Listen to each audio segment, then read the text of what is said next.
พันธรัฐไทย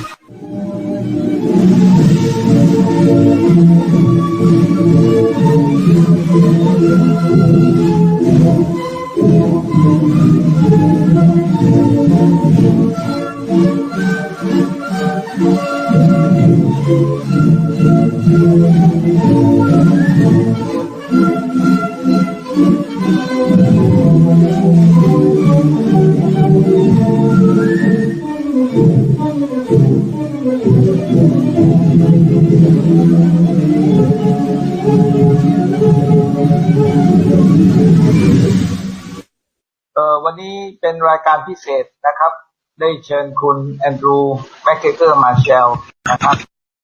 มาคุยเรื่องเกี่ยวกับกษัตริย์วชิรลงกรณ์หรือในตอนที่ชื่อว่าไม่มีเมตตาจากวชิรลงกรณ์หรือ No Mercy from วชิรลงกรณ์ so let's start now ขอเชิญคุณแอนดรูว์แมคเกเกอร์มาเชลผู้เชี่ยวชาญเรื่องกษัตริย์ไทยขอเชิญครับในที่นี้ก็คุณแอนนาเทลเป็นinterpreter นะครับเป็นคนช่วยขยายความเป็นภาษาไทยเชิญครับ Good morning ค่ะคุณ Andrew Welcome to the show นะคะ Thank you so much for your time Kindly Good morning Thank you Yeah thank you so much for inviting me and first of all I want to say I think it's so useful that we have shows like this one that Kun Lung is doing that we have community radio, that we have social media like Facebook and Twitter, because I think the biggest change in Thailand over the past 10 years is that Thai people all over the country, even in rural areas, they started to learn much more information and they started to discuss information. And that, I think, is going to make Thailand a much better place when people are able to discuss these issues openly. You know, for many centuries, the Thai elite wanted to control the information that Thai people know. And now, because of community radio and because of social media and because of people like Kun Lung, Thai people are able to learn the truth about what's happening in their country. And I think that's really useful. So it's my pleasure to come on this show. ค่ะคุณแอนดรูว์ก็ได้กล่าวว่าแกดีใจมากๆนะคะที่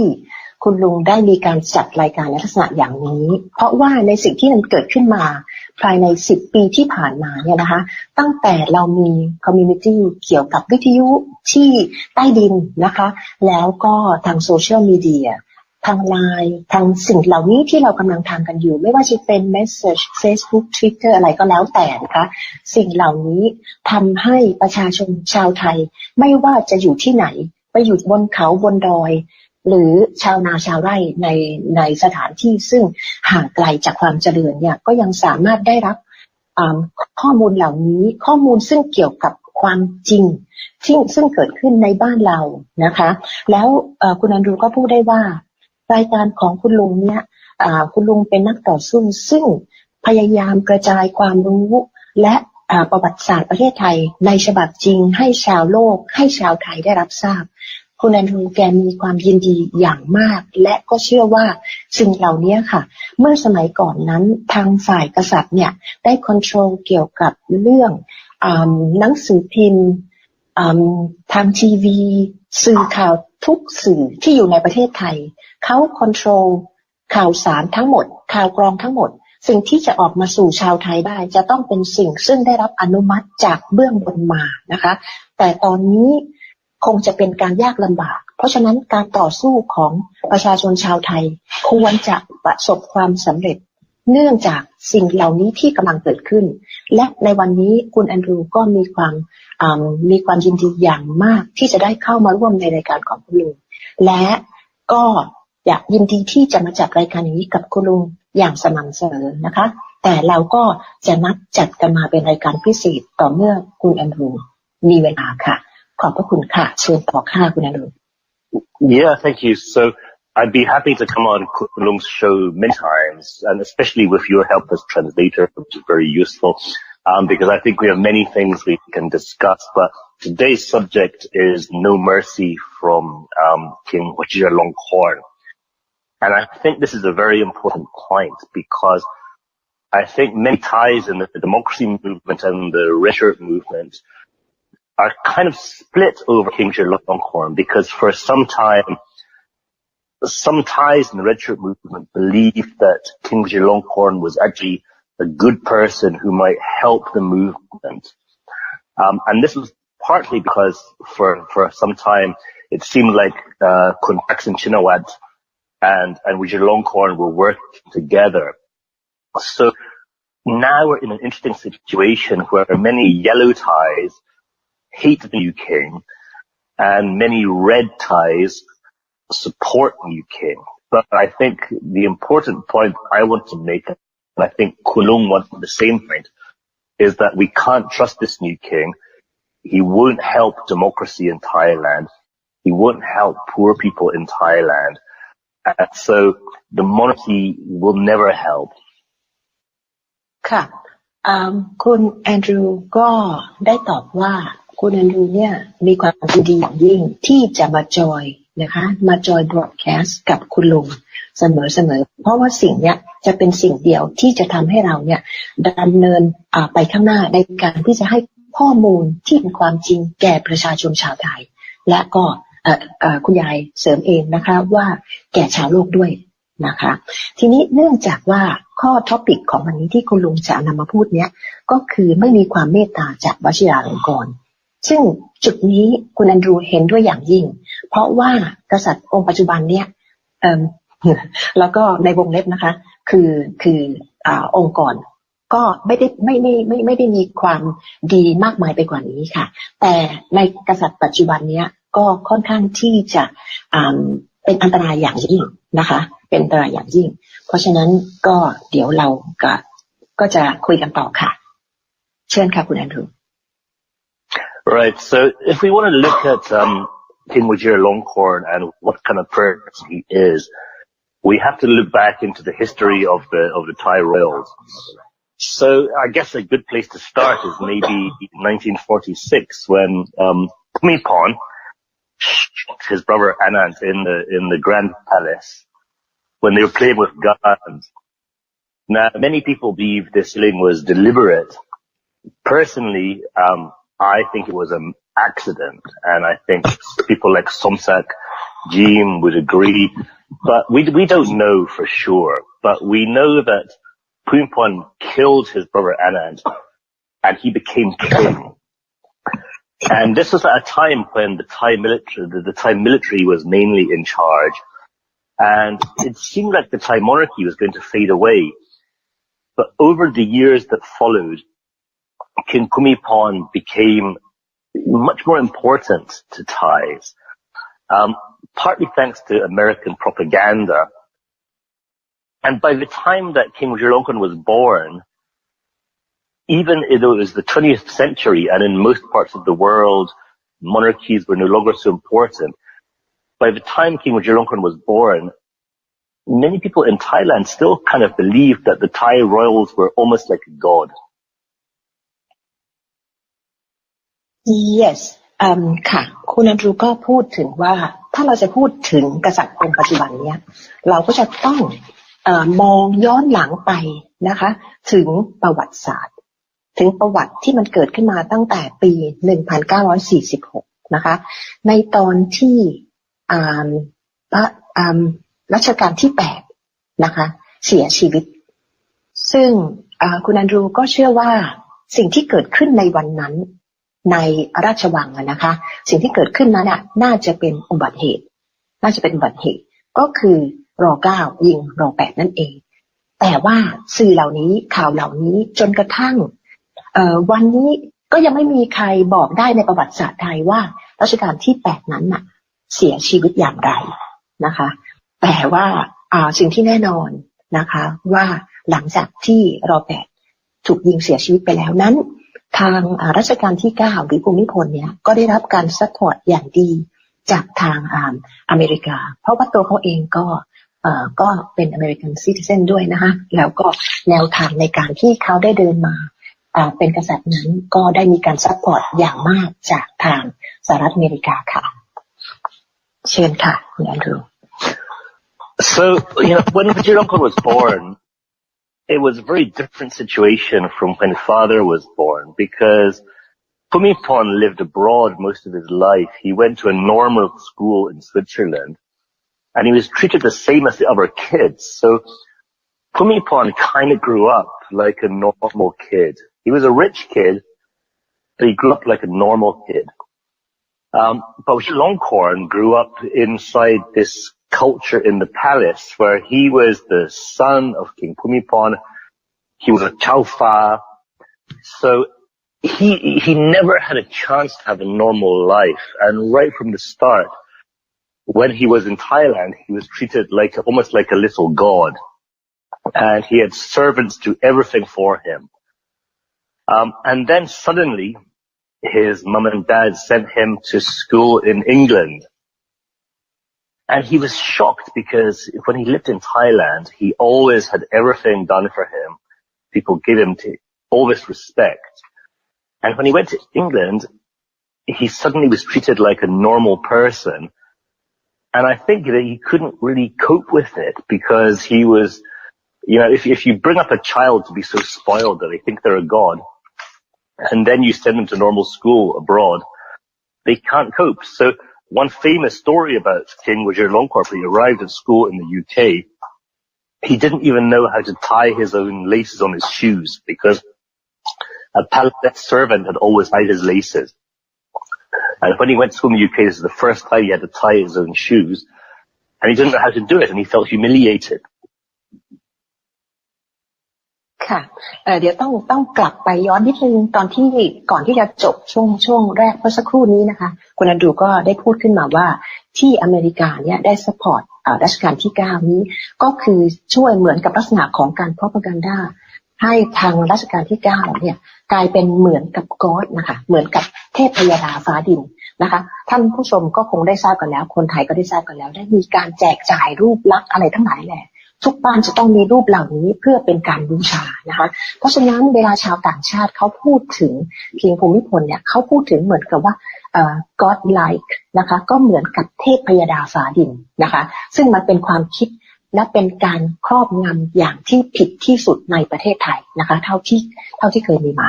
ทีนี้คุณแอนดรูก็พูดขึ้นมาว่าลักษณะของภูมิพลกับวชิราลงกรณ์เนี่ยมีความแตกต่างกัน2อย่างคือภูมิพลเนี่ยก็เป็นเหมือนกับเป็นลูกของคือเป็นกษัตริย์เป็นลูกของกษัตริย์ซึ่งร่ำรวยแต่ชีวิตของเขาได้ใช้ชีวิตในต่างแดนมาโดยตลอดในช่วงที่ยังเป็นวัยเยาว์เพราะฉะนั้นเวลาเขาไปอยู่ที่ประเทศสวิตเซอร์แลนด์นั้นน่ะเขาจะต้องเข้าโรงเรียนทำตัวเหมือนกับคนธรรมดาก็คือความเป็นอยู่จริงๆแล้วเหมือนคนธรรมดาแต่ว่าเขามีตำแหน่งในเมืองไทยเขาเป็นกษัตริย์นะคะเพราะฉะนั้นการวางตัวอะไรก็มีการถูกทรีตให้ว่ารู้จักความเป็นอยู่ของคนทั่วๆไปคือไม่ใช่ว่านี่อยู่เป็นกษัตริย์อยู่ต้องทำแบบนี้แบบนั้นแต่สิ่งที่ผิดกันกับรัชกาลที่10นั้นก็คือในวัยเยาว์ของเขาเนี่ยเขาได้ถูกการเลี้ยงดูที่ผิดก็คือการที่ทรีตโดยที่ว่าเขาเป็นลูกของคิงนะคะเขาเป็นพรินซ์เขาเป็นคนที่ต่อไปเขาจะต้องเป็นพระเจ้าแผ่นดินคนต่อไปเพราะฉะนั้นก็ไอความผิดตรงนี้มันก็อยู่ที่การเลี้ยงดูเขาที่เขาเกิดในประเทศไทยเป็นลูกของกษัตริย์เป็นลูกของราชินีแล้วก็เขาก็ถูกเหมือนกับการเลี้ยงดูแบบเจ้าแบบเทวดาเพราะฉะนั้นเขาก็คิดว่าตัวเขาเนี่ยเป็นคนที่พิเศษมากๆเขาจะทำอะไรก็ได้นะคะเพราะฉะนั้นพอถึงช่วงหนึ่งที่เขาถูกส่งไปอยู่บอร์ดดิ้งสคูลที่ต่างประเทศตอนนี้นะคะก็มีปัญหาเพราะว่าตัวเขาเนี่ยก็จะไปสร้างปัญหาที่นั่นเพราะเขาไม่เข้าใจว่าทำไมเวลาอยู่เมืองไทยเนี่ยแม้กระทั่งรองเท้าก็ยังต้องมีคนผูกให้แต่เวลาไปอยู่ที่บอร์ดดิ้งสคูลเนี่ยทุกคนก็ต้องผูกเชือกรองเท้าของตัวเองซึ่งเขาก็คิดว่าอันนี้มันไม่ใช่เพราะตัวเขาเป็นเจ้าจะต้องมีทาสมีทหารมีองครักษ์มาคอยผูกเชือกรองเท้าให้เพราะฉะนั้นมันก็เลยเกิดการขัดแย้งทางความคิดในใจของเขาก็ทำให้เกิดมีคาแรคเตอร์ซึ่งผิดประหลาดคือเขาจะเป็นคนเยี่ยมโหดนะคะค่ะเดี๋ยวขอคุณแอนดรูต่อค่ะอันนี้ได้จากพูดไปถึงเรื่องของลักษณะนิสัยนะคะ the present king คุณ Andrew did you understand myเข้าใจครับ Yeah, thank you so much for translating. I really appreciate it. So we know what Vachiralongkorn was like when he was at boarding school, because last year in a British newspaper, one of the people who was at school with him wrote an article about it. And they said that Vachiralongkorn had become a terrible bully because he wasn't very smart. He wasn't any better than the other students at the school, but he came from a culture where he believed he was almost like a godlike figure. So he couldn't really cope with this sudden change where he suddenly had to, talk as a normal person to other normal boys. And that's not his fault. So I feel quite sorry for Vachiralongkorn because I think the way he was brought up and what happened in his life, it made it almost impossible for him to grow up as a normal person. But if we look at this article about what he was like at school 50 years ago, he became a terrible bully. He would pick on the weakest people in his class and punch them and hit them and abuse them. And the only thing he enjoyed, he hated being in England. He hated being at this school away from Thailand. The only thing he enjoyed was they had a weekly cadet force, which is like an army cadet for schools. And he loved dressing up in uniform and parading around. And this gave him some feeling that he was somehow special again. So he hated school, but he loved being in this cadet force. โอเคค่ะคุณอันดรูก็เล่าให้ฟังว่าเพื่อนซึ่งร่วมชั้นในตอนที่วชิราลงกรณ์ไปอยู่บอร์ดดิ้งสคูลที่อังกฤษเนี่ยนะคะเมื่อปีที่แล้วเขาก็เอาข้อความนะคะที่เขาเขียนเนี่ยมาลงในหนังสือพิมพ์ที่ประเทศอังกฤษนะคะเล่าถึงวันวานที่เขาเป็นเพื่อนร่วมชั้นของวชิราลงกรณ์เขาบอกว่าวชิราลงกรณ์เนี่ยเป็นเด็กหัวโจกนะคะซึ่งเป็นประเภทที่เป็นเด็กเกเรคือเป็นเด็กที่ไม่ได้มีความเก่งกาจในทางด้านการเรียนแต่ว่าเป็นเด็กที่เคยถูกสปอยเคยถูกอบรมมาในแบบซึ่งตัวเองเนี่ยฉันเป็นเจ้าฉันเป็นลูกเจ้าเพราะฉะนั้นเมื่อเขามาอยู่ที่โรงเรียนธรรมดาที่ในอังกฤษเนี่ยเขาก็จะมีปัญหาเนี่ยเขาก็จะสร้างขึ้นมาโดยการที่เขาเนี่ยจะคอยพยายามแกล้งใครที่จะมีลักษณะนิสัยซึ่งอ่อนๆนะคะอ่อนๆเขาก็จะแกล้งเตะแกล้งต่อยอะไรอย่างนี้ค่ะเพราะฉะนั้นนี่คือเป็นลักษณะซึ่งเหมือนแบบเป็นเด็กเกเรในสมัยซึ่งเขาอยู่ที่บอร์ดดิ้งสคูลและเพื่อนร่วมชั้นของเขาเนี่ยก็ได้นำเอาเรื่องประวัติของเขาเนี่ยมาแชร์ในหนังสือพิมพ์ที่ประเทศอังกฤษ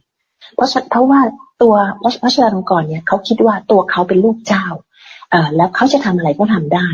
การเรียนของเขาก็ไม่ได้อยู่ในสิ่งที่ดีในระดับที่ดีนะคะแต่ว่าสิ่งที่เขาชอบอย่างเดียวคือในช่วงวีคเอนด์เขาก็จะได้เข้าไปจอยเหมือนกับการฝึกซ้อมของนักเรียนในร้อยถ้าเปรียบเทียบกับพวกบ้านเรานะคะก็จะมีการซ้อมมีพาเรดมีการสวมยูนิฟอร์มมีการทำอะไรซึ่งเป็นลักษณะของการฝึกแบบทหารนั่นคือสิ่งเดียวที่เขาเอนจอยค่ะเป็นสิ่งเดียวที่เขาชอบนอกนั้นเขาไม่ได้ชอบอะไรเลยแล้วก็เขาก็พยายามที่จะเป็นเด็กเกเรต่อยตีคนอื่นคนที่แบบที่สู้เขาไม่ได้นะคะนี่คือเป็นลักษณะส่วนตัวซึ่งมันมาตั้งแต่เล็กแล้วเนื่องจากการอบรมที่ไม่ถูกต้องของผู้ปกครองนะคะของพ่อแม่นั่นเองค่ะค่ะคุณอันทรูเชิญค่ะ So there's one story about Vachiralongkorn that I think helps us understand his character. He'd been treated like a god in Thailand. He'd never had to do anything for himself. Then he came to the UK and he was treated like a normal person, and he was a little boy, so he couldn't really understand it. And I think, everybody who's listening, who's the parent of a child, we know that you have to, if you want to bring up your children to be a good person, you have to let them understand how to behave. And this never happened with Vachiralongkorn. So when he was in the UK, he couldn't understand why nobody respected him the same way they respected in Thailand. Because in Thailand, everybody treated him like a god, and in the UK, he was treated like just a normal little boy. And he tried his best to make some friends, but it was very difficult because he didn't really know how to make friends because he'd never lived in a normal social situation. But he tried to make some friends in the UK, and then he invited them to Thailand to come and see him in Thailand. And when his school friends from the UK came to visit Thailand, they met him in the palace, and he told them they should crawl on the floor at his feet because that's what people did in Thailand to him. And so he didn't understand that, you know, this is not the way that people behave anymore in the modern world. And so the friends that he tried to make in the UK, when he invited them to Thailand and told them to crawl at his feet, they just left and they didn't want anything to do with him. But I don't really blame him for this because it's how he was brought up. He was told that this was what people should do to him, was to crawl at his feet. And I think this is why this system of monarchy is so damaging. That children like Vachiralongkorn, when they're still children and they have a chance to do whatever they want in life,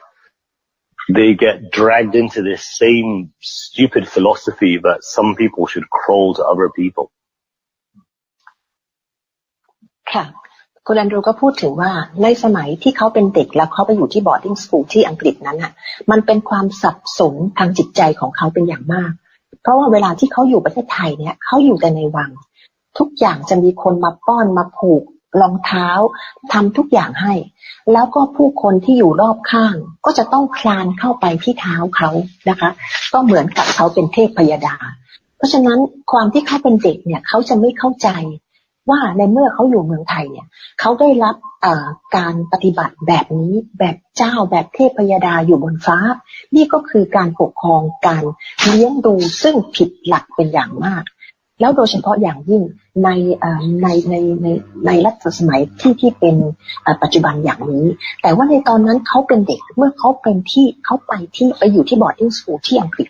เขาก็ทำตัวไม่ถูกเมื่อทำตัวไม่ถูกนั่นกลายเป็นเด็กเกเรแล้วก็โหดร้ายรุนแรงนะคะแล้วก็จะไม่มีคนชอบจะคอยแกล้งเหมือนกับเด็กแว้นหรืออะไรที่เราคอยเปรียบเทียบกันในบ้านเรานะคะคือนั่นคือเขามีภาวะจิตใจซึ่งสับสนและไม่เข้าใจชีวิตเพราะว่าเวลาอยู่ที่เมืองไทยนี่เขาเป็นลูกเจ้าทำอะไรก็ได้จะทำอะไรทุกอย่างได้ตามใจตัวเองแต่เมื่อไปถึงตรงนั้นมันเป็นโรงเรียนของบุคคลธรรมดาทุกคนต้องช่วยตัวเองทำอะไรเหมือนคนแต่ไม่ใช่เจ้าไม่ใช่เทพพยดาสิ่งเหล่านี้เป็นสิ่งที่สับสนในใจเขาตั้งแต่สมัยเด็กแล้วเขาเองเขาก็พยายามที่จะหาเพื่อนฝูงนะคะหามิตรหาเพื่อนในชั้นแล้วก็ครั้งหนึ่งเนี่ยเขาก็ได้เชิญพวกบรรดาเพื่อนๆเนี่ยมาเที่ยวเมืองไทยเมื่อมาเที่ยวเมืองไทยเขาก็พาเพื่อนเขาไปที่พระราชวังที่เขาอยู่เมื่อเพื่อนๆไปปุ๊บเนี่ยเขาก็สั่งเพื่อนว่าทุกคนจะต้องคลานไปแทบเท้าเขาเพราะว่าที่นี่เป็นเมืองไทยนี่คือเป็นสิ่งที่เกิดในเมืองไทยเพราะฉะนั้นพวกเพื่อนๆเขาก็มีความรู้สึกสับสนอะไรเนี่ยจะมาให้ฉันคลานในประเทศอังกฤษมันไม่มีการคลานนะแล้วขนาดเด็กในวัยเดียวกันเนี่ยในประเทศยุโรปเนี่ยเขามีความรู้สึกว่าไอ้นี่มันเป็นตัวอะไรเนี่ยทำไมมันถึงได้มาสั่งให้ฉันคลานฉันไม่ใช่ไดโนเสาร์นะอะไรทำนองนี้นี่คือสิ่งซึ่งเป็นการแสดงถึงลักษณะนิสัยและของวชิราลงกรณ์ตั้งแต่เด็กมาจนถึงในขณะนี้เพราะว่าเขาได้รับการเลี้ยงดูที่ผิดได้รับการสปอยอย่างหนักเพราะนี่คือลูกเจ้าจะทำอะไรก็ได้เวลาจะหันซ้ายเขาจะต้องมีคนวิ่งเอากระโถนมาให้หันขวาก็มีคนเอาเสื้อมาให้จะทำอะไรทุกอย่างจะต้องมีข้าราชบริพารซึ่งคลานเข้ามากราบแทบตีนนะคะในภาษาไทยของเรานะคะค่ะเชิญค่ะคุณแอนดรู Thank you. So by the time Vachiralongkorn left boarding school, he was quite a troubled man, and his parents wanted him to join some military academy somewhere in America or Britain. But the problem is that at school, Vachiralongkorn, he was not a very smart boy. He didn't pass his exams, so he couldn't get admitted to any military academy. But the only military academy he was admitted to was in Australia. Duntroon, which is the school for Australian officers. So Vachiralongkorn studied in Australia for a couple of years to become a military officer because his parents could see that the only thing he really liked and was good at was being a military officer. Unfortunately, he failed most of his exams, and it became quite an embarrassment for the Australians because they didn't want to be in a situation where they couldn't award him a degree,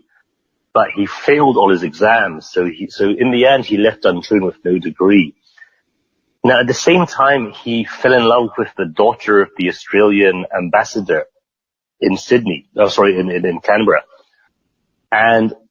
his parents, and especially his mother, Queen Sirikit, they refused to allow this relationship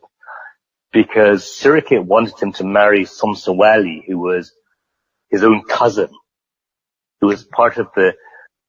of Queen Sirikit's Kittikachara bloodline, because she wanted to try to raise her family up by forcing Vachiralongkorn to marry somebody that he didn't love and didn't want to marry. And according to many of my sources, this is another reason why Vachiralongkorn became so damaged. It's because he was in love with somebody, he wanted to marry her, and his mum, Queen Sirikit, refused and said, you have to marry Somsawali. And, Vachiralongkorn was never attracted to Somsawali. She was not smart. He didn't find her attractive. And she's another victim in this story. But because of the Thai elite's determination to try to maintain the bloodline, and because Sirikit wanted her Kittikachara bloodline to be ascendant, they forced Vachiralongkorn to marry his cousin, which was a terrible mistake. ค่ะคุณแอนดรูก็ได้พูดว่าหลังจากที่เขาไปอยู่ boarding school ที่อังกฤษเนี้ยทางคิงเนี่ยทางรัชกาลที่9กับแม่เนี่ยก็อยากจะส่งลูกชายให้เรียนต่อไปทางด้านที่เป็นโรงเรียนในร้อยเนี่ยค่ะแต่ว่าเนื่องจากว่าตัวเขาเนี่ยเขาเรียนไม่เก่งเลยทำอะไรก็ไม่ผ่านไม่สามารถที่จะอยู่ที่ในประเทศอังกฤษต่อได้เพื่อที่จะเข้าไป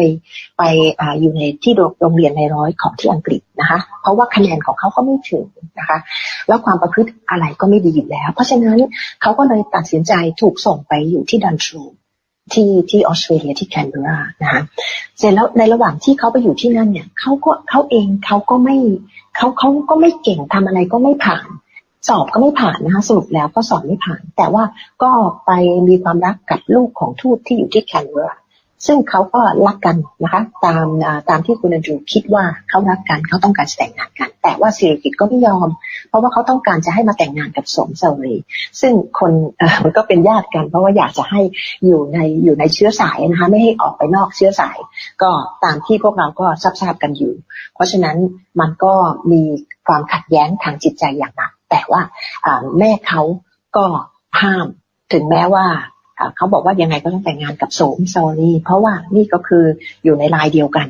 แต่ลูกชายก็มีความรู้สึกว่าโธ่จะแต่งงานไปได้ยังไงไม่ได้มีความสวยเขาก็ไม่ได้รักด้วยอีกต่างหากค่ะนี่มันก็เลยเป็นความขัดแย้งที่ยิ่งใหญ่และคุณอันดรูก็มองเห็นว่ามันเป็นการที่เลี้ยงดูลูกตั้งแต่เล็กมาจนโตเนี่ยก็เป็นแบบเดิมค่ะนะคะแต่ว่าก็พยายามที่จะครอบงำThe students were protesting at Thammasat University. And the Thai royal family were freaking out about everything that was happening. They were worried about these protests. They were worried about communism. They were worried about what was happening with their son. And this contributed to the disaster of October 6, 1976, which is something that, in Thailand is not really talked about so much anymore. But this was the royal family having all these problems. And as a result, they helped the terrible massacre of 1976 at Thammasat University, which we've all seen photographs of it, and I'm sure the people that listen to this show know about it. But of course, in Thailand, we're not supposed to talk about this. And this is all part of, the monarchy trying to reestablish themselves. And at the same time as all of this terrible things were happening, the Thai royal family were trying to arrange the marriage of Vachiralongkorn and Somsawali, which they did a year later in 1977. คุณแอนดรูว์ก็พูดถึงว่าเมื่อตอนปี 77 นะคะที่วชิรลงกรณ์ได้แต่งงานกับสมสวรีเนี่ยเขาก็อยู่ด้วยกันเพียงไม่นานพูดถึงแล้วเพราะในขณะที่เขาแต่งงานอยู่นั้นเขาก็ยังมีความสัมพันธ์กับ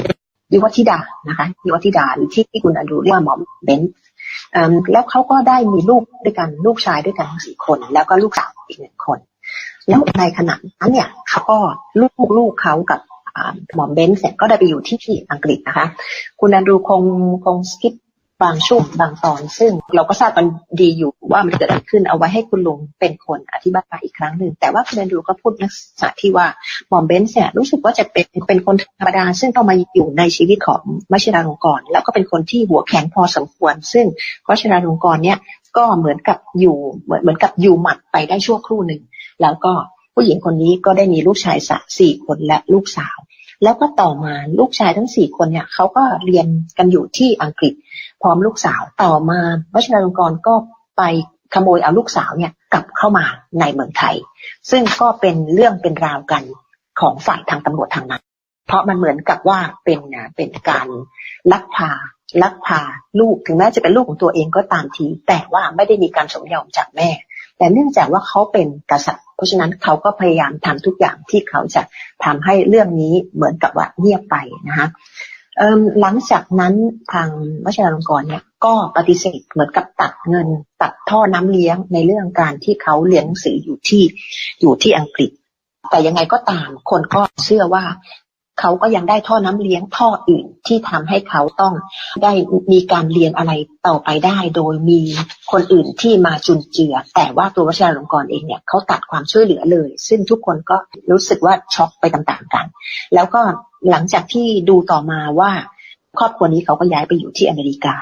แล้วก็เขาก็ได้ขยันขันแข็งในการเรียนแล้วก็ค่อนข้างจะประสบความสำเร็จส่วนลูกสาวที่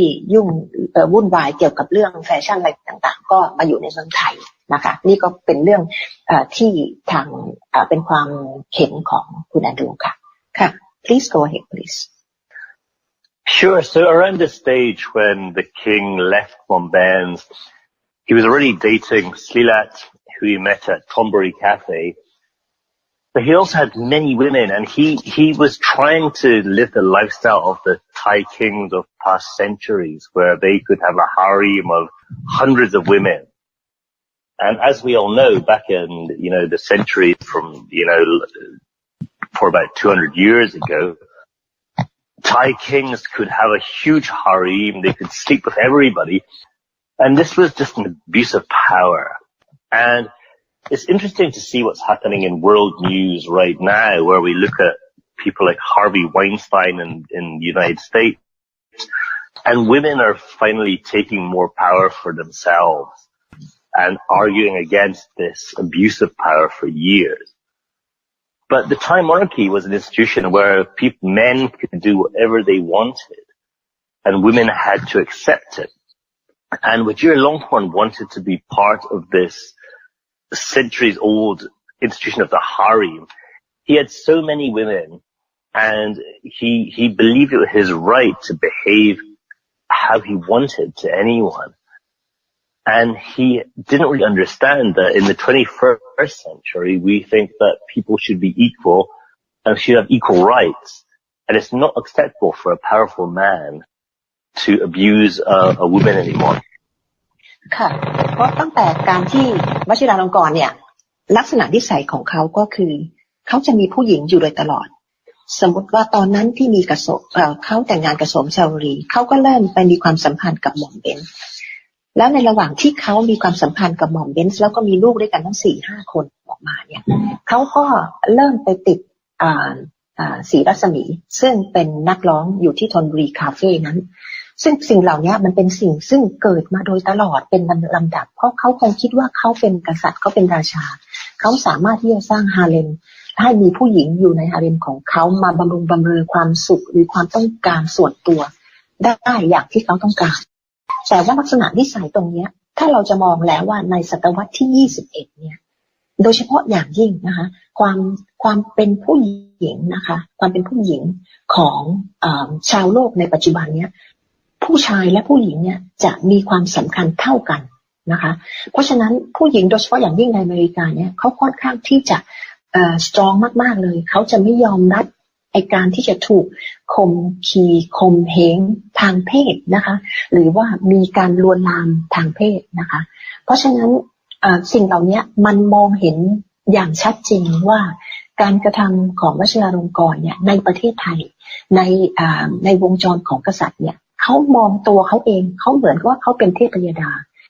เขาสามารถจะทำอะไรก็ได้เขาสามารถที่จะจัดฮาเร็มและผู้หญิงทุกคนที่อยู่ในฮาเร็มของเขาเนี่ยจะต้องทำตามในสิ่งที่เขาต้องการเพราะฉะนั้นเขาจะไม่ว่าเขาจะตบตีหรือทำให้มีความเสียใจอย่างไรก็แล้วแต่นะคะ abuse ในภาษาอังกฤษนั้นก็คือทุกอย่างไม่ว่าจะเป็นทางกายหรือคำพูดหรือการกระทำส่วนตัวนะคะหรือว่าการที่จะเข้าแม้ว่าจะการเข้าเจอกันหรือพบกันคือทุกอย่างนะคะที่เขาจะต้องอยู่ใกล้ชิดกับตัวเขาเนี่ยผู้หญิงเหล่านั้นเนี่ยก็เหมือนกับจะถูกกดขี่เพราะฉะนั้นอย่างคนไทยเวลาเราก็มองเห็นแล้วนะคะว่านอกบ้านหรือในบ้านของเขาเนี่ยคนที่อยู่รอบข้างเขาจะต้องหมอบคลานกราบเข้าไปหาเขาเพราะฉะนั้นเราก็ต้องคิดแล้วผู้หญิงที่จะต้องเข้าไปอยู่เขาคงจะต้องทำอะไรได้ทุกอย่างนะคะคงจะไม่ต่างกับสัตว์หรืออะไรนั้นเพราะฉะนั้นสิ่งเหล่านี้นะคะและในศตวรรษที่21เนี่ยคุณแอนดรูก็บอกเห็นว่ามันไม่น่าจะเกิดได้แต่มันเกิดขึ้นแล้วในประเทศไทยนะคะในฮาเร็มของกษัตริย์ไทยค่ะเชิญค่ะคุณแอนดรู So we know that by this stage, Vachiralongkorn had become the kind of person who abuses women. And he was behaving like a Thai king from 300 years ago or 400 years ago. And we saw this in this famous video in 2007, which showed the birthday party of Srilat and Vachiralongkorn in 2001, where Srilat was having to she had almost no clothes on. It was humiliating. She was walking around with hardly any clothes as Thai palace servants were taking photographs. And it just showed the extent to which Vachiralongkorn is abusing the women in his circle. But Srirat had to, pose in this video and pretend that she was happy with the fact that she was at a birthday party for herself with all these palace servants around. She was she wasn't wearing any clothes. And so this is, when we look at this video, this is a video of abuse. This is a video of male abuse of women that's just justified by the Thai monarchy, and it's shocking. Kun Andrew, for this point, I could say in two ways explanation, because the way that you were mentioning, เดี๋ยวจะ translate in Thai นะคะ I will translate in Thai. I just wanted to say that to our audience here, ensure that people are aware now what was happening. If we are talking about the abusing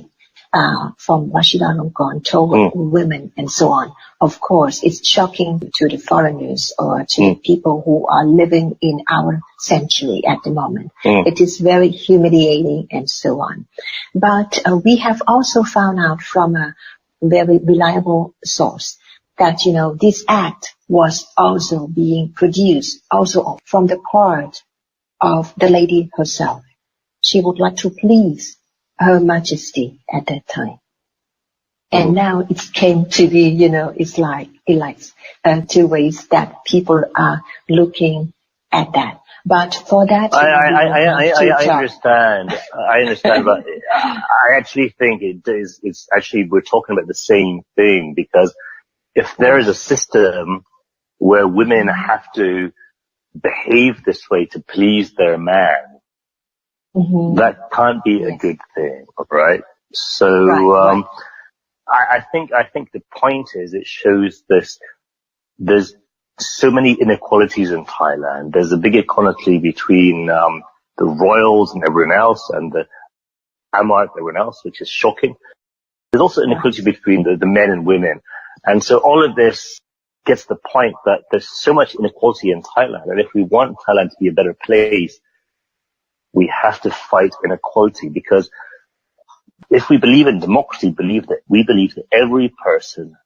has an equal right to say what they want to say, and everybody is equal,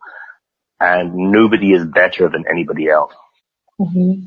Yes, good, Andrew. Let me translate in Thai. May I just ask you that are you in a rush of doing something else, good, Andrew? Because I got a little bit of time. Okay. So I'll probably talk about it. I'll ask about 2 more questions because I want to tell the story of Vachiralongkorn today.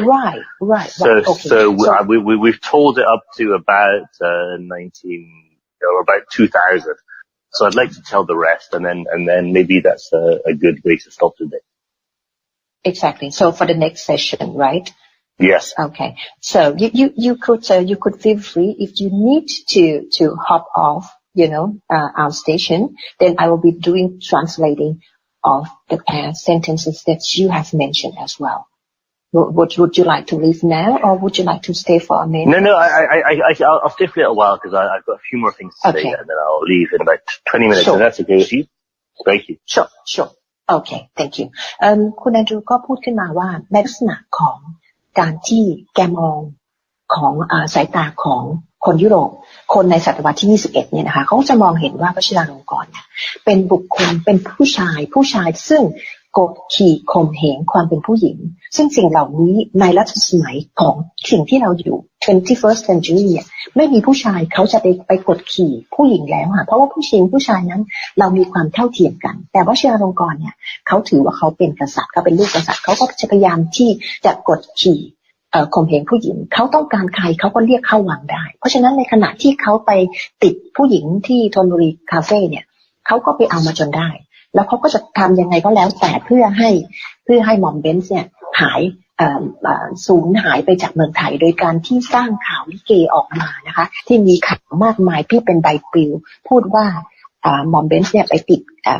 ไปมีความสำคัญกับนายทหารคนนั้นคนนี้อะไรอย่างเงี้ยนะคะซึ่งพวกเราก็ทราบกันอยู่แล้วเพราะฉะนั้นคุณรู้ว่าต้องการจะพูดให้ฟังว่าในลักษณะของการข่มเหงผู้หญิงและในการที่ศรีรัศมีได้มีการเทปออกมีการอัดเทปออกมาว่ามีการจัดงานที่ใส่ตะปิ้งแล้วก็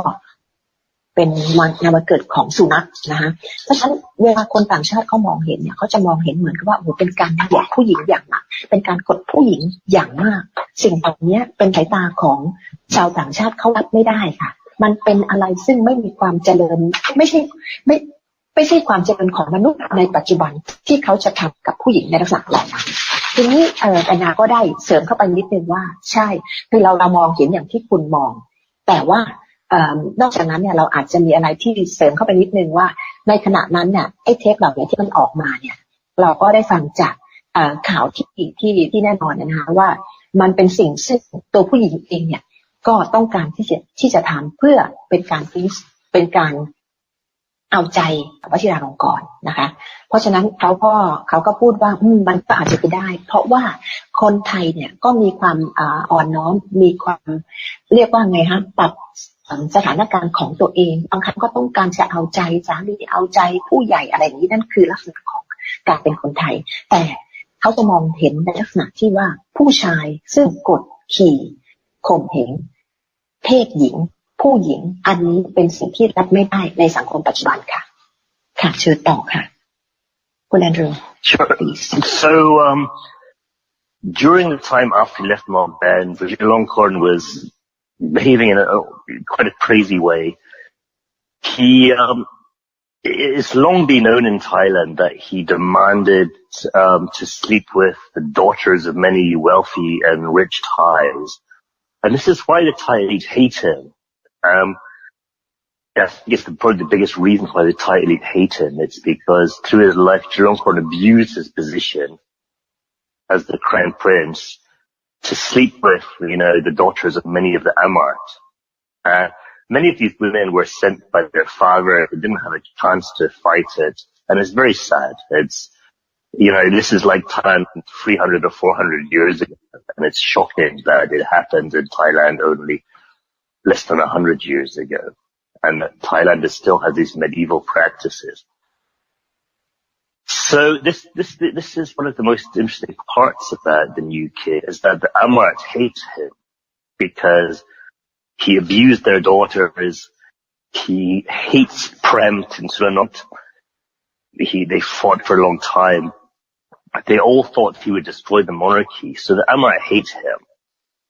And I think this is one reason why some red shirt Thais and some Democracy Thais thought that the king was on their side,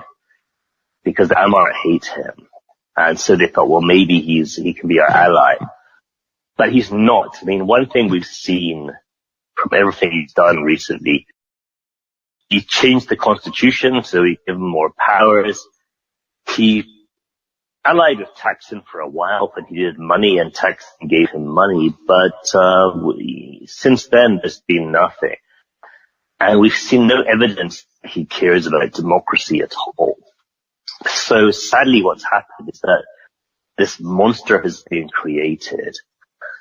And some red shirts think that because Amrat hate Vachiralongkorn, he must be maybe on their side, but he's not. He's a disaster. He's only going to make Thailand worse. And so I think for our side, it shows us more that the only way to improve Thailand is to remove the monarchy, because we can't reform the monarchy when people like Vachiralongkorn are in charge. So we have to just remove the monarchy. ค่ะตามความเห็นของคุณอรุณนะคะแกก็บอกว่าในเมื่อวชิรลงกรณ์เนี่ยเขาสามารถที่จะเรียกผู้หญิงคนใดคนหนึ่งก็ได้เข้าไปในวังเพื่อให้ไปสนองความรู้สึกของเขาเพราะเขาชอบผู้หญิงมากผู้ชายคนนี้เขาต้องการผู้หญิงเป็นอย่างมากเพราะฉะนั้นเขาจะเลือกใครเรียกใครเข้าไปในวังก็ได้เพราะฉะนั้นอำมาตย์หรือพวกคนใกล้ชิดเนี่ยซึ่งมีลูกสาวเนี่ยก็จะต้องเอาลูกสาวไปส่งให้เพราะทุกคนก็คงไม่กล้าขัดขืนเพราะว่าเขาเป็นเจ้าเพราะว่าเขาเป็นคราวพรินซ์ในทำนองนี้นะคะซึ่งสิ่งเหล่านี้มันเกิดขึ้นมาพวกอำมาตย์เนี่ยก็จะมีความแค้นอยู่ในตัวอำมาตย์ที่ต้องส่งลูกสาวเข้าวังเพราะฉะนั้นเขาเองเขาก็สร้างศัตรูเอาไว้เยอะนะคะสร้างศัตรูไว้เยอะแต่พวกบรรดาที่เป็นเสื้อแดงเนี่ยก็ยังมีความคิดว่าเนี่ยผู้ชายคนนี้แหละวชิรลงกรณ์เนี่ยแหละเขาจะต้องเป็นคนที่จะมาช่วยพวกเราคนก็มีความคิดในลักษณะอย่างนั้นซึ่งมันเป็นความคิดที่ผิดซึ่งตอนนี้คนไทยน่าจะมองเห็นได้แล้วว่าที่หวังกันลมๆแรงๆว่าไอ้รอ10เนี่ยมันจะเข้ามาช่วยประชาชนเนี่ยมันเป็นไปไม่ได้แล้วก็คงก็ทำให้ไอ้แหล่งข่าวหรือข่าวอะไรที่ออกมาเนี่ยทำให้คนสับสนไปเข้าใจว่าคนนี้แหละจะเป็นคนมาช่วยพวกเสื้อแดงก็โหมประโคมกันไปว่าเนี่ยแหละคนนี้แหละนะจะต้องเป็นคนที่มาช่วยแต่เราก็น่าจะมองเห็นแล้วไม่ตั้งแต่เขาเข้ามาเนี่ยเขามาเปลี่ยนแปลงรัฐธรรมนูญเขาพยายามจัดอะไรทุกอย่างให้เข้าตามที่เขาต้องการคนนี้จะเป็นคนซึ่งรุนแรงมากที่สุดที่เราเห็นมาถ้าเราเปรียบเทียบระหว่างรอ9กับรอ10คนนี้พยายามกระชับอำนาจเข้าทุกอย่างเพราะเขาจะเรียกอะไรก็ได้เขาเปลี่ยนอะไรก็ได้พวกอำมาตย์ก็จะต้องวิ่งรีบคานเข้าไปเสนอให้เขาทีเดียวเพราะฉะนั้นความเห็นของคุณแอนดรูเขาก็คิดว่าลักษณะการปกครองแบบกษัตริย์ของประเทศไทยเนี่ยมันเปลี่ยนไม่ได้ค่ะมันรีฟอร์มไม่ได้การปรับวงไม่ได้สิ่งเดียวที่เกิดขึ้นก็คือต้องล้มเลยมีแค่นั้นเองนี่คือความเห็นของแกเพราะว่ามันเป็นอันตรายอย่างยิ่งค่ะ Yes คุณแอนดรู Please go on. So this is my last point for today, but I'd be happy to talk more next time. But this is why Vachiralongkorn is such a dangerous king. In a way, I feel sorry for him because I don't think it's really his fault. I think he grew up in circumstances that made it impossible for him to be a normal person.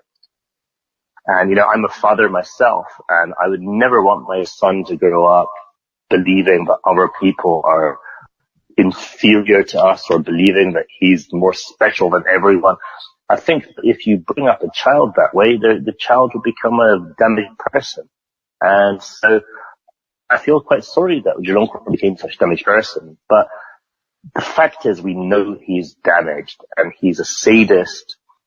He's a dangerous man. So we've seen this in the treatment of all the women in his life. He behaved so sadistically.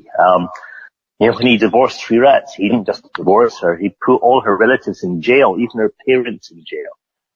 And that's really disgraceful behavior. It's cruel, it's sadistic, there's no justification.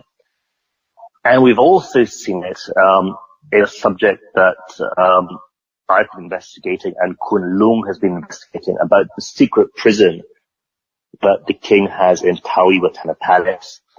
and also the secret training camp for military who annoyed him. And so he's putting a lot of people in this secret prison, he's torturing them. He seems to enjoy causing pain to people. He seems to enjoy people being tortured.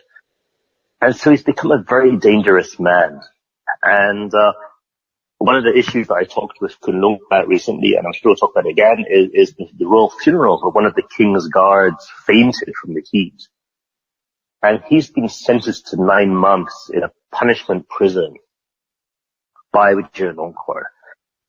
Now, this is not the way that a king should behave. It's not the way that a nice person should behave. It's clear he's sadistic, he's dangerous. And I guess my biggest point today is that because Vachiralongkorn was an enemy of many of the old Thai Emirate, some people who believe in democracy in Thailand think the king might be their ally. Vachiralongkorn might be okay. And he's not. So this is why I think the topic of the discussion of Kun Lung Chute, no mercy from King Vachiralongkorn is a very good topic, because I think everybody who believes in democracy in Thailand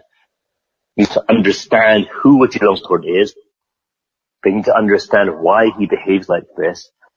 And they need to know that he's a sadistic and dangerous man. So this is why I tried to give you this big history of Vachiralongkorn today. I'm sorry if it was boring for some people, but I wanted to explain how we have this king now and why we can't trust him. And I hope it was useful. And if you'd like to talk again, I'd be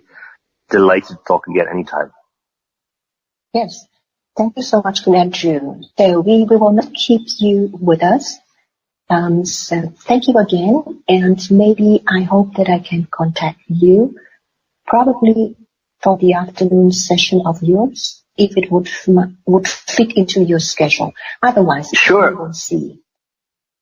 If let's talk later. Thank you. Sure. Thank you so much. Thank you so much for your translating. I don't understand Thai so well, but I understand enough to know that you are a great translator. You did it really well. So thank you so much. Yeah, and thank you for everyone who's listening, and we'll talk soon. Yeah. Yes. Thanks a lot, Kun. And we have talk soon. Thank you a lot, and we are most grateful to have you today, and we hope that you be our regular. Okay. No, thank you so much, Kun Lung. Yeah. Talk to you later. Talk soon. Bye. Okay. Yes, talk soon. Bye ค่ะ พอดีคุณแอนดรูมีความจำเป็นเป็น family man นะฮะต้องขออนุญาตไปทำงานตัวนะอันนี้ก็ไม่ว่ากันค่ะเดี๋ยวคุณลุงพักยังไงเดี๋ยวเราจะพักเบรกคุณนาทีนะครับค่ะก็ค่ะคุณลุงคะคุณแอนนาเทลช่วยแปลเป็นภาษาอังกฤษให้ผมนะครับผมจะพูดภาษาไทยได้ค่ะเพื่อจะได้ค่ะทั้งแบบนะครับได้ค่ะครับเดี๋ยวพักสัก10 นาทีนะครับโอเคนะพัก10 นาทีได้ค่ะขอบคุณค่ะขอบคุณค่ะ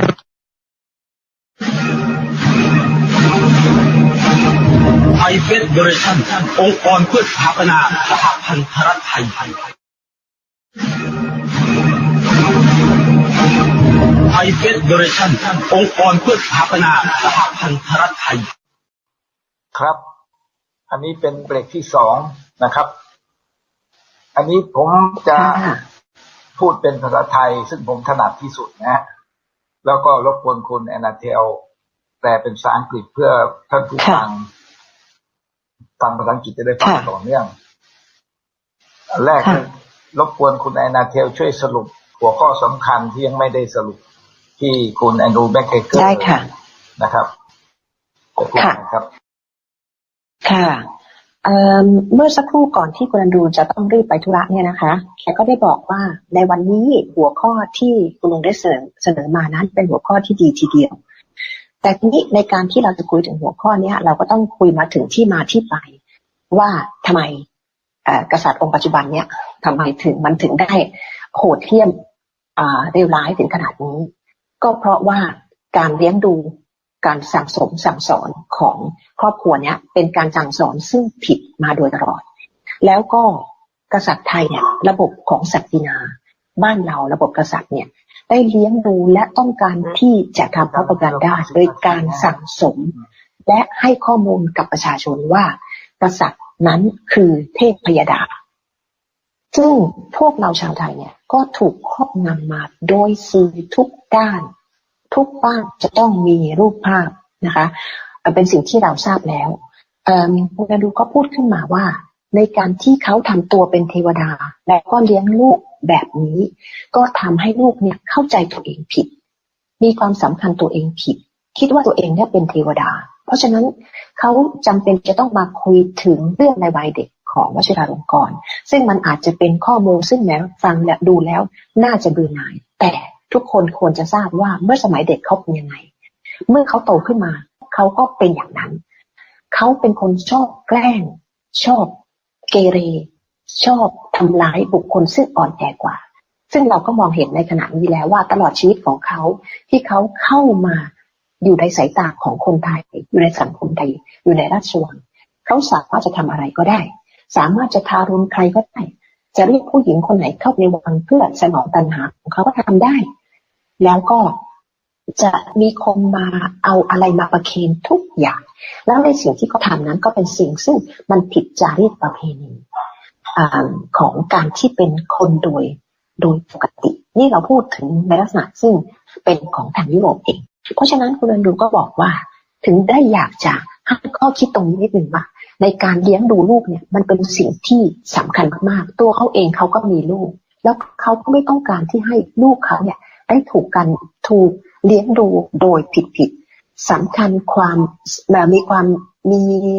ให้ความสำคัญตัวเองเนี่ยมากจนเกินไปเพราะว่าเขาจะต้องรำลึกถึงผู้อื่นจะต้องมีการเคารพผู้อื่นเคารพเพศหญิงเคารพผู้อื่นทุกคนเขาไม่สามารถที่จะเพราะฉะนั้นแม้แต่เปรมอะไรทุกคนตอนนี้เงียบหมดเพราะว่าเขาถืออำนาจอยู่ในมือแต่เพียงคนเดียวสิ่งที่เราจะทำได้ไม่มีใครที่สามารถไม่มีองค์กรอะไรที่จะไปหยุดเขาได้ที่จะไปเปลี่ยนแปลง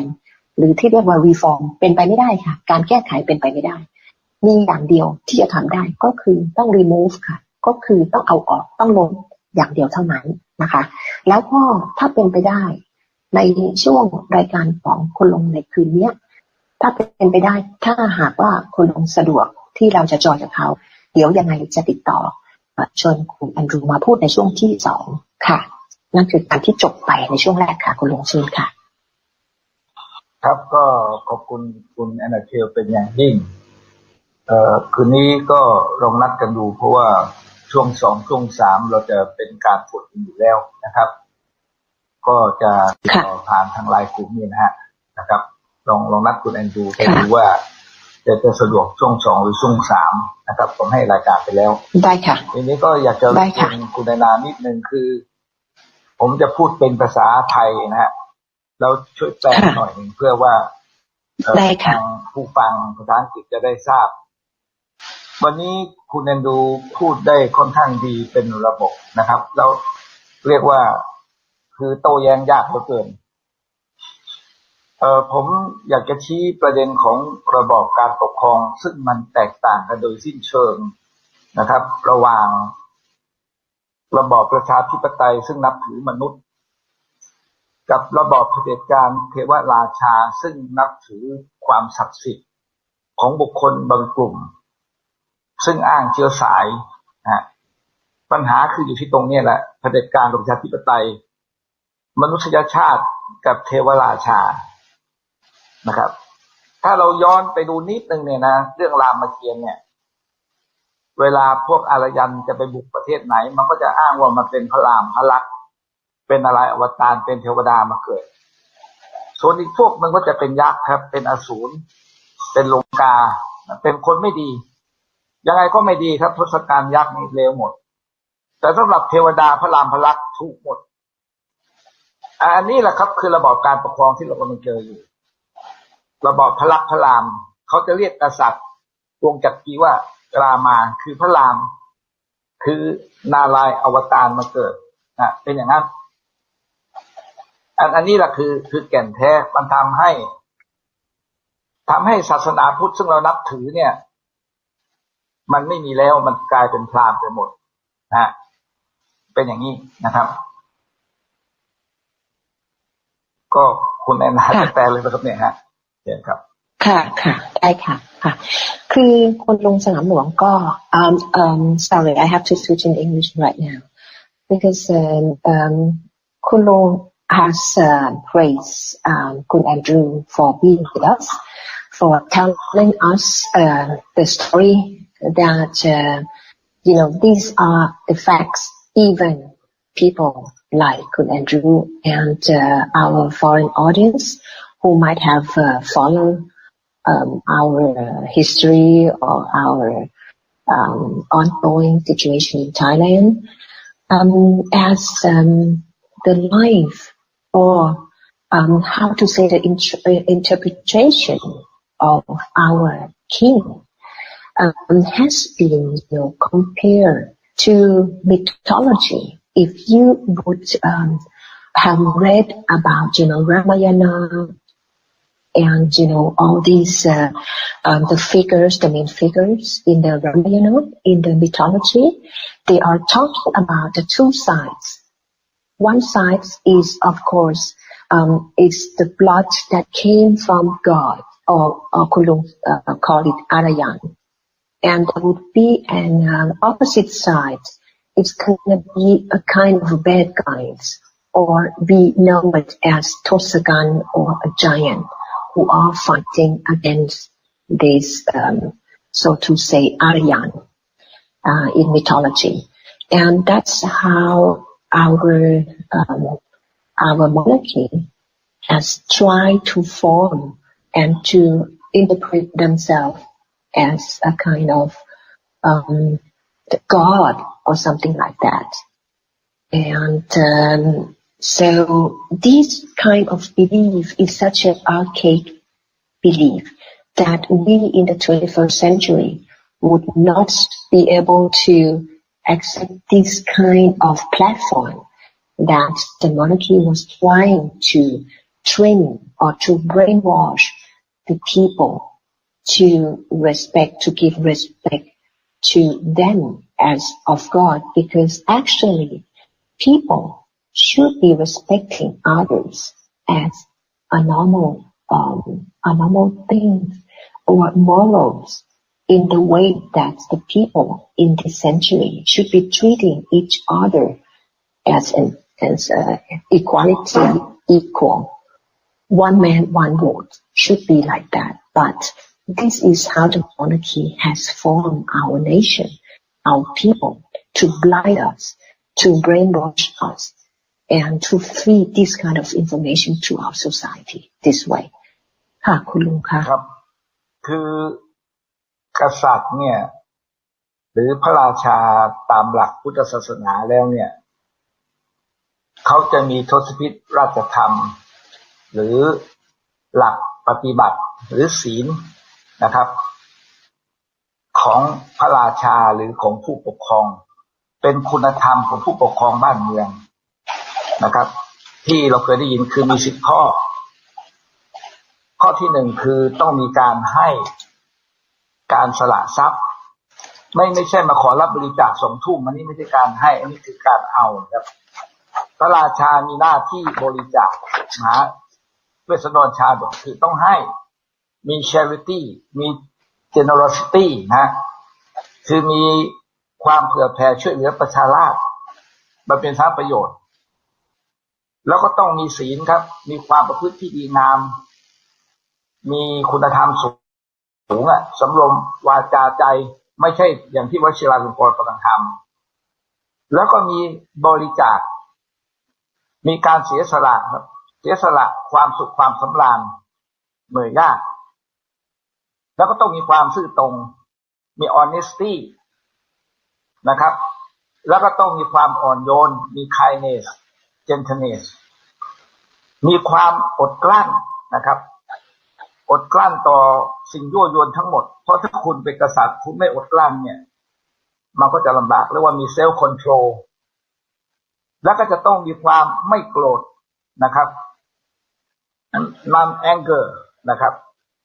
คุณจะต้องไม่ใช่คนโกรธง่ายคุณหันพลันแล่นเพราะว่าคุณมีอำนาจมากถ้าคุณโกรธมันจะเป็นภัย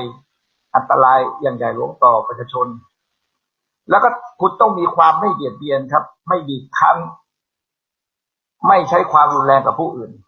เป็นพวก non violence นะครับอีก2ข้อคุณจะต้องมีขันติความอดทนมี patience มี tolerance อันสุดท้ายคุณจะต้องมีความเที่ยงตรงครับมีความเป็นธรรมมี non deviation from righteousness มี conformity to the law รักษากฎกติกาครับมีนิติรัฐนิติธรรมอันนี้10ข้อเนี่ยกษัตริย์ในระบอบไทยหรือจักรีนี้ไม่มีแม้แต่ข้อเดียวเอาจริงไม่มีเลยเพราะว่าเขาไม่ใช่กษัตริย์เรียกว่าธรรมราชาคือกษัตริย์ผู้ทรงธรรมทรงความดีเขาไม่ใช่กษัตริย์ผู้ทรงธรรมตามหลักพุทธแต่เขาคือเทวราชานะครับเขาคือเทพเจ้าในศาสนาฮินดูพราหมณ์คุณมองไปที่อะไรปราสาทพระสุเมนพระเมนที่เขาสร้างสนามหลวงเนี่ยไม่มีความเป็นพุทธเลยมีแต่ความเป็นเทพเพราะฉะนั้นคุณมีหน้าที่บูชาเขาจะทำอะไรก็ได้คุณวิจารณ์ไม่ได้อันนี้แหละครับคือหลักว่าทำไมวชิราลงกรณ์ถูกเลี้ยงดูเป็นอย่างนั้นเพราะเขาถูกเลี้ยงดูให้เป็นเทพเจ้ามิใช่เป็นผู้นำในระบอบประชาธิปไตยนะดังนั้นถ้าคุณจะบอกว่าสปอยไหมเนี่ยเขาไม่ได้สปอยเขาเลี้ยงกันแบบนั้นแหละครับนะกษัตริย์เลี้ยงดูแบบนั้นแหละครับเลี้ยงดูให้เย่อหยิ่งจองหองให้เห็นประชาชนเนี่ยเป็นยักษ์เป็นมารเป็นพวกเลวเป็นขี้ฝุ่นเป็นไพร่เป็นสเลฟเป็นทาสเขาเองเนี่ยเป็นก๊อดครับเขาเป็นเทพเจ้านะเพราะฉะนั้นไม่ต้องสงสัยว่าทำไมเลี้ยงดูนี้ต่อไปก็จะเลี้ยงอย่างเงี้ยนะคุณสังเกตง่ายๆนะลูกหม่อมเป็นยุวธิดา4 คนเลี้ยงแบบสามัญชนนะครับเขาพึ่งตัวเองได้น้องคนสุดท้องศิริวัณวลีเนี่ยเลี้ยงแบบเจ้าเขาว่าหม่อมเด่นยุวธิดาเลี้ยงผิดครับเลี้ยงแบบซิติเซน